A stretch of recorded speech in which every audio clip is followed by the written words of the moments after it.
Oh man!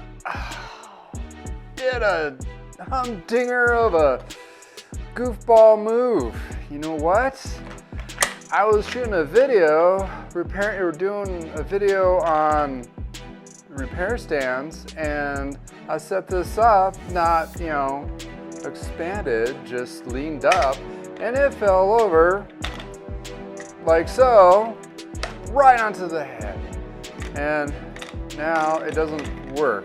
It's just all boogered up and jammed. So, without further ado, I'll tell you my story of how am I going to get this fixed after this.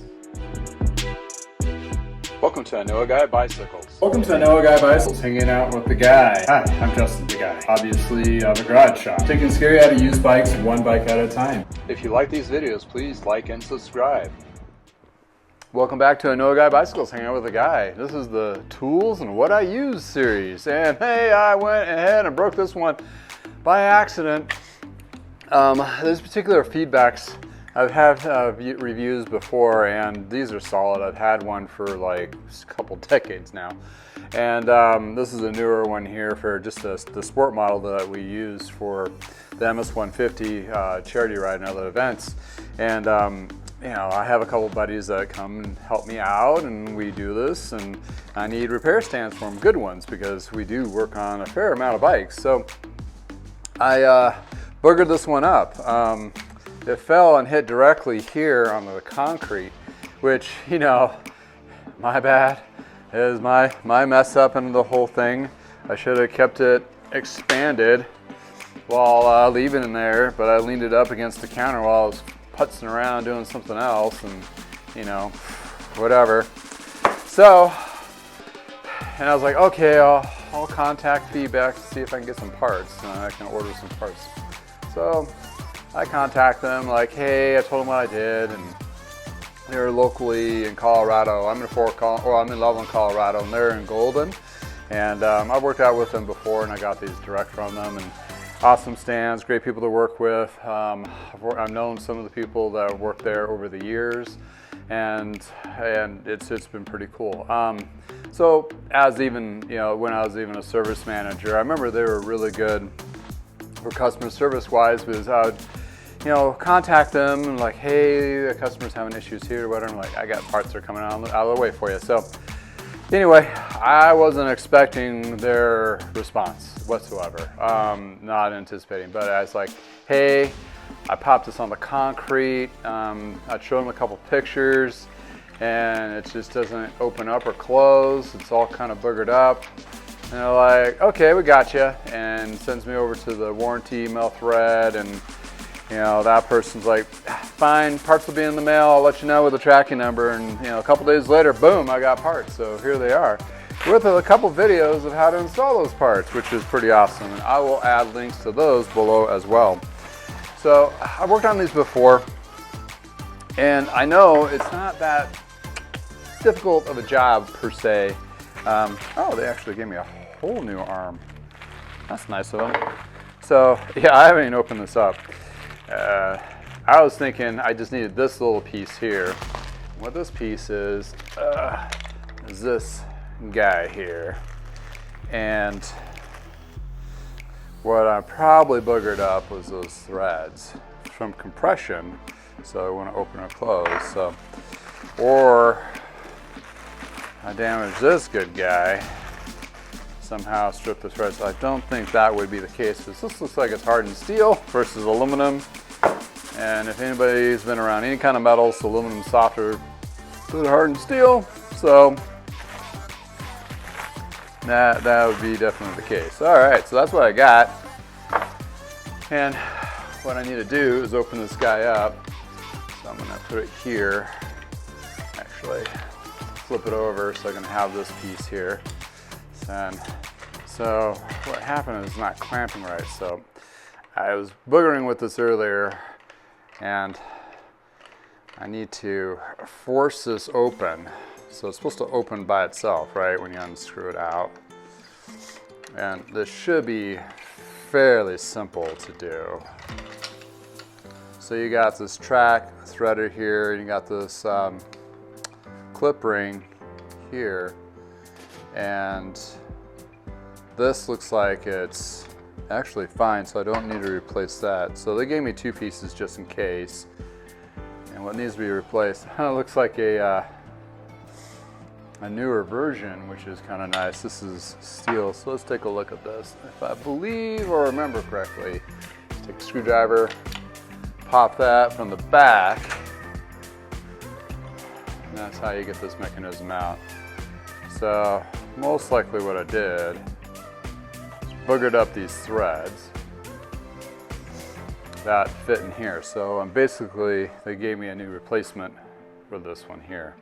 Yep, nice and shiny new black one, put that in there. So I'm going to take to get it flush, I'm going to take a little love tap so it pops into place. So it wedges that piece upwards, where I believe these are the same. Actually, one, oh no, where is it? Same, and I don't believe this was damaged, so I'm not, if I needed to replace that, I would pop this kind of a pressure washer. It's designed to push down and compress against here. But while I'm in here, I'm gonna put, actually I'm not gonna use grease, I'm gonna use this, it's called Dry Slide Bike Aid. It's basically graphite.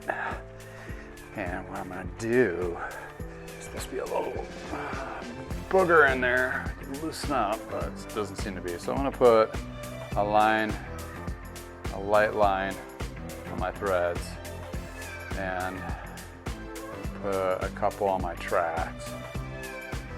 So it will perform a little smoother.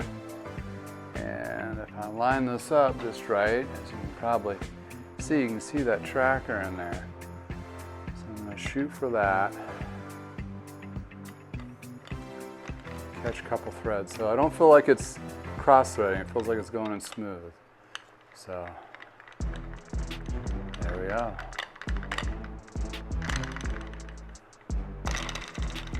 All right.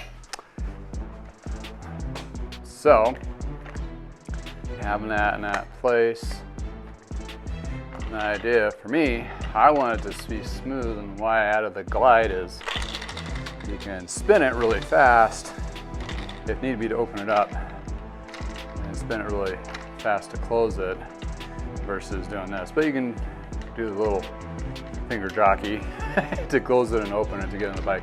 That's where the next step up, or the elite is nice, or because he has that lock compression, which is a lot faster.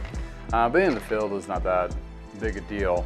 But we're gonna put this here, I'm gonna throw a bike on it. Also, what I like about these clamps is they are nice nylon jaws on them, so they're not gonna booger everything up. So I'm in the field, right, and the seat may be not tall enough, so I might end up clamping the seat bolt in a binder clamp, or the seat post like this one here.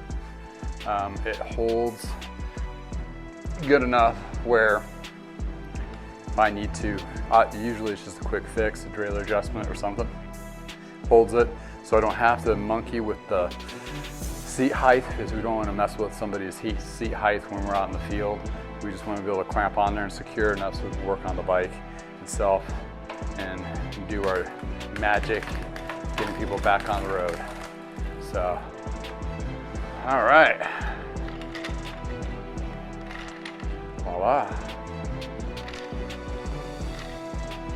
All right, crisis averted. So shout out to the people at Feedback Sports for getting me the replacement parts on their stand. They have 2-year warranty on the repair stands, which is awesome. If you have any issues, they're easily to get a hold of. Either email them or call them. It will definitely take care of your issues. And I've come across situations where I had an older stand, I was looking for particular parts and so forth. I had one of their employees a few years back, his name was Ford. great guy, I knew him personally, but hey, he ran in the warehouse and dug around and found me something. That's the kind of customer care you get from this company. That's why I back their repair stands, their tools, and so forth. And this is not a paid sponsorship. This is what I use. So this is something that is definitely a testimonial for what is actually being thrown in the field and worked on, and how easy to repair it. And yeah, they're a dream to work with. So again, I will be posting videos of the actual event, and this is just the tip of the iceberg. And thank you, Feedback, for helping me out of getting this stand out there to have another mechanic to do those flat fixes, derailleur cable adjustments. You know it, you name it, you call it, it's happening. See you out there. Have a great day from the garage.